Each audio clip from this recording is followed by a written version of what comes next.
So, okay, so I am Dr. Liam O'Mara, and I am a professor of Middle East and European history and a congressional candidate in the 42nd. And I am running to restore the promise of the bold liberal visions that built the middle class in the first place.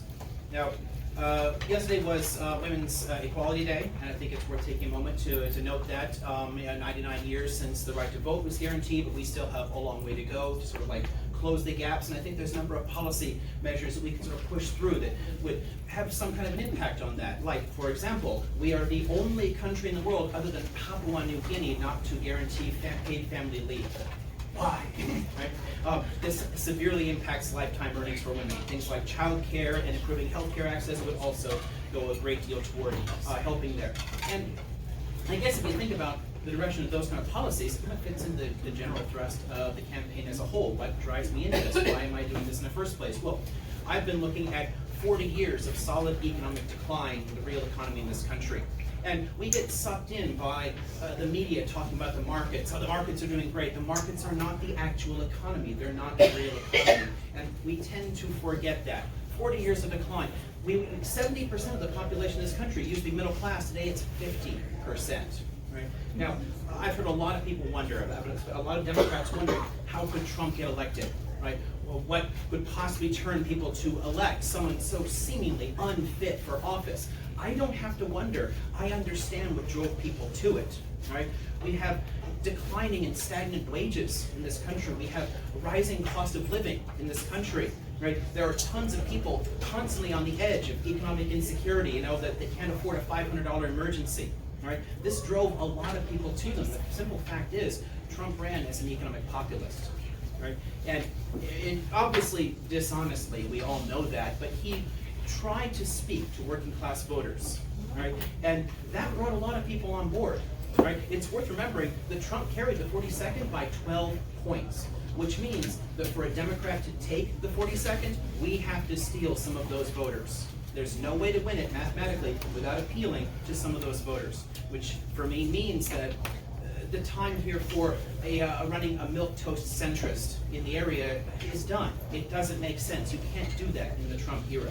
You have to fight fire with fire, and the best answer to right populism is left populism.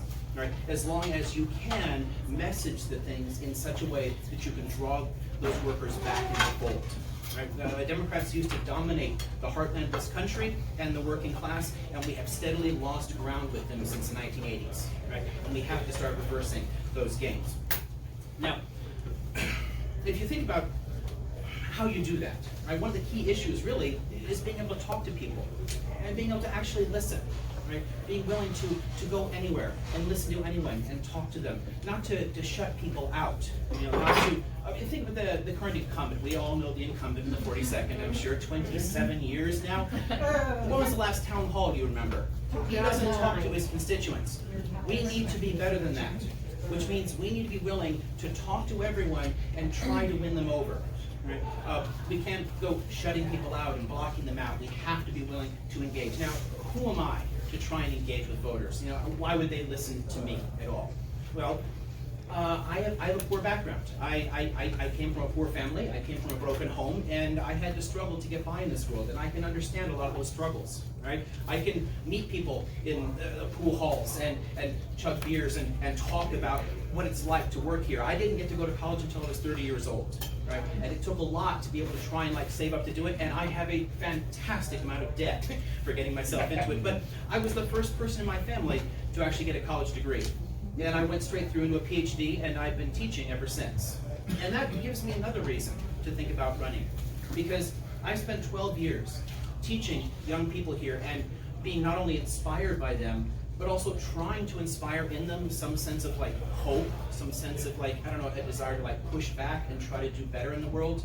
I don't be the change you want to see, as they say, right? Kind of push back a bit, vote maybe. But I have to be serious, and look around at the world that we're leaving behind for them. And I can relate to their aspirations growing up as they are in a time of decline.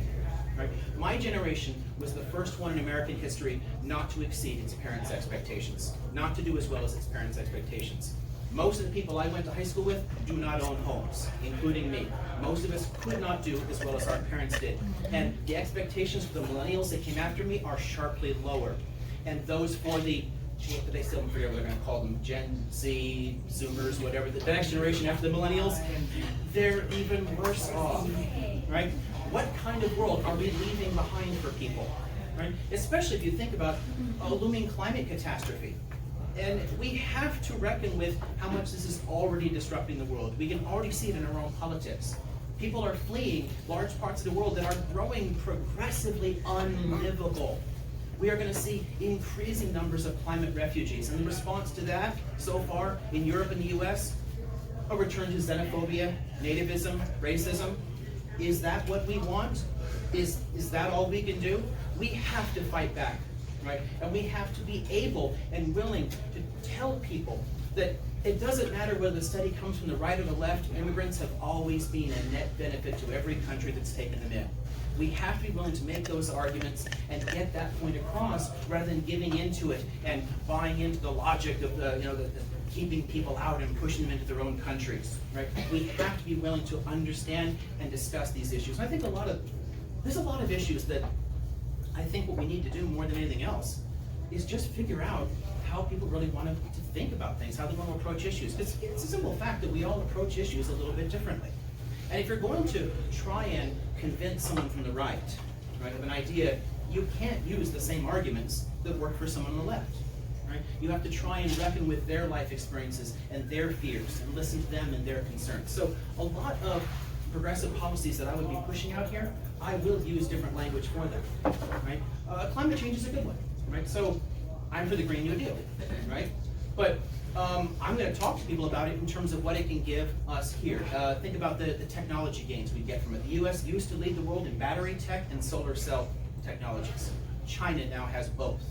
Why? Because we stopped investing, right? That's an issue that can resonate with the right. You know, a birth of a new tech boom, right? How about healthcare, right? So healthcare, I'll be honest, I'm for Medicare for all. But I'm not going to be out there pushing the whole healthcare as a right, and we have to make sure everyone's insured. We all know that already. You want to win over the people who don't already believe that. So you start thinking, what does it do for you? Medicare is simply cheaper, vastly cheaper. So if you tell someone that they get to keep more of their own salary, more of their own income, because their employers are paying far more for insurance than they need to be, right? If you tell someone, I can let you keep another $5,000 to $10,000 of your money, I think you've got their attention. And having their attention, you can work with that. There's tons of issues like this that we can actually find ways to sort of start making headroads, pushing with people, right? The taxes are a good one, right? Progressive taxation, right, is actually broadly popular, higher taxes on the rich. And yet not enough people are willing to run on that because they're afraid of the word tax, right? If you can explain the economic logic of this, if you can show them that higher taxes on the rich have always led to higher wages and salaries for everyone else, and higher economic productivity and gains, right? Higher growth rates, then you've got their attention. So I think a lot of this really just comes back to how we talk to people and how we can reach out to them here. And there are still areas of common interest that we can reach out to people on, areas where there is interesting bits of overlap. There is, for example, broad consensus on a lot of sensible gun reforms. So why do we not move on that? Well, lobbyists, we know how lobbyists all work, right? That's another brilliant issue we can push back on. Because, fighting corruption is also a bipartisan issue. Right? Trump was actually brilliant to run on draining the swamp. We all know he was lying because we've seen his cabinet, right? But it was a broadly popular idea to chase the lobbyists out of Washington, right? Which means it's an idea that we can exploit to draw people in to us. So, just a couple quick things about me. I recently got the endorsement from the Temecula Valley Democrats, as well as the first big union endorsement from the CFADH. We have, since the campaign's launched, been going everywhere, doing everything, trying to help out as much as we can, because I'm in this for the long haul. My idea here is that a candidate to run in this area has to have a solid strategy to win, and the campaign has to be able to build relationships across California and build up the ground game to actually get that message out, right? I'm not in this on a lark, right? I didn't do this as a game. I'm not playing games here, I got into this race because I believe the 42nd can be won. It's not easy. You guys all know it's a difficult fight, but the right strategy and the right campaign, it can be won. So I'm here to ask humbly for your endorsement at next month's meeting.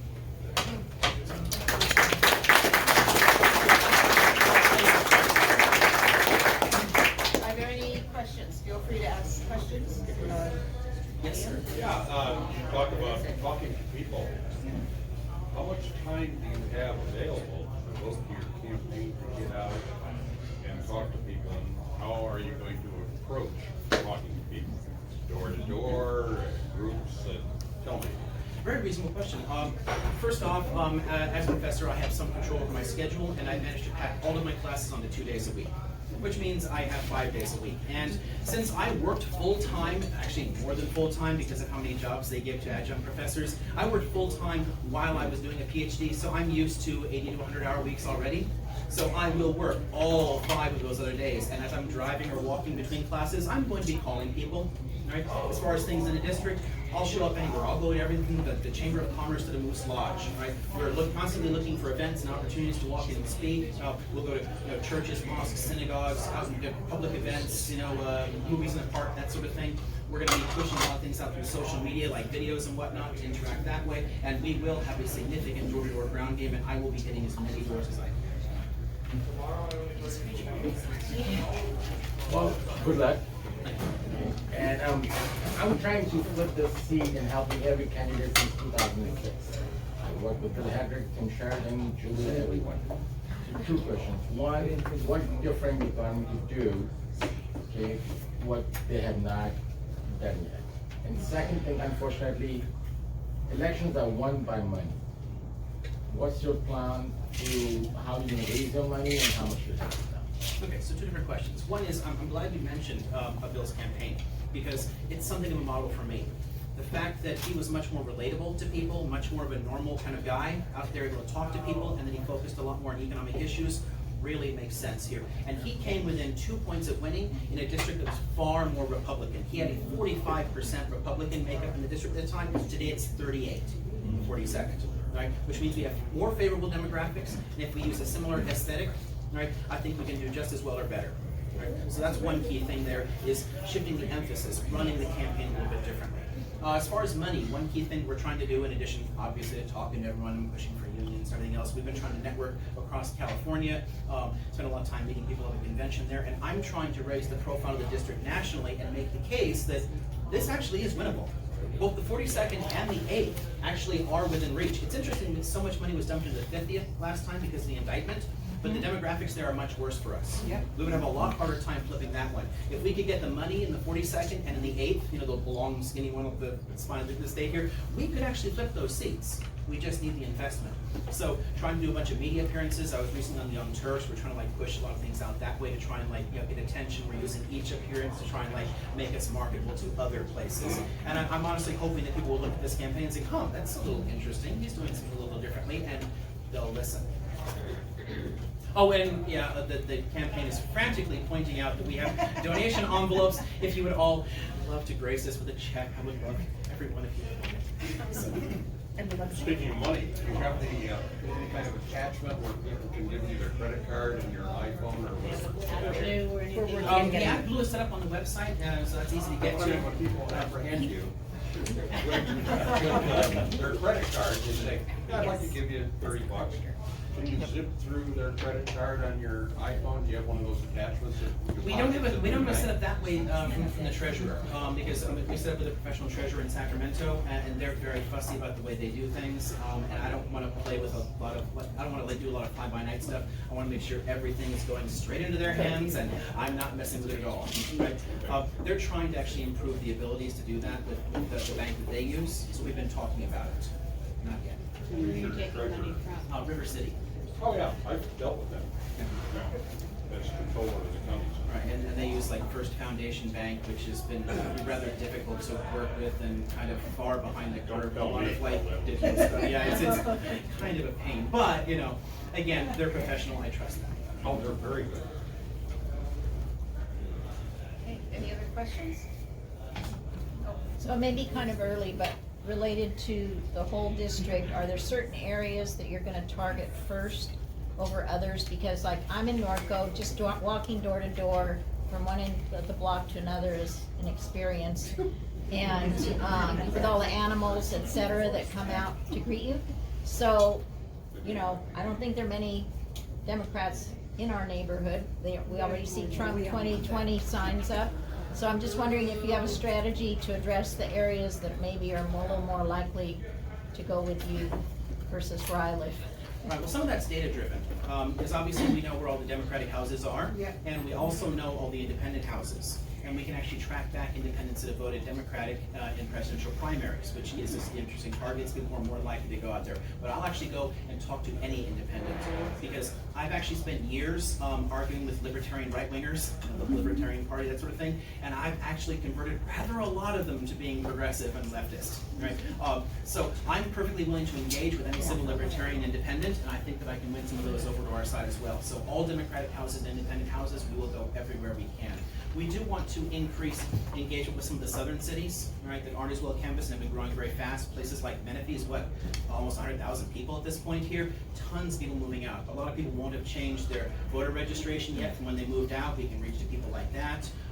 And there are a lot, as somebody mentioned already, I overheard it, there's a lot more Democrats around than we tend to think too, right? Oftentimes the Democrats seem to be a little quieter because of all those Trump flags, right? So we're gonna follow the data here, but also move to like a lot of those big bedroom communities and try to hit areas that don't normally get canvassers. And in fact, actually, because I can kind of relate to a lot of rural people, my closest neighbor's a mile away. So the walking past the animals, I can relate to that because my house is surrounded by wildlife. But it kind of convinces me that I want to actually walk up some of the more rural parts of the district where canvassers don't normally go and say, hi, I'm Liam, and chat with them, right, and see if I can convince some of them to get involved as well.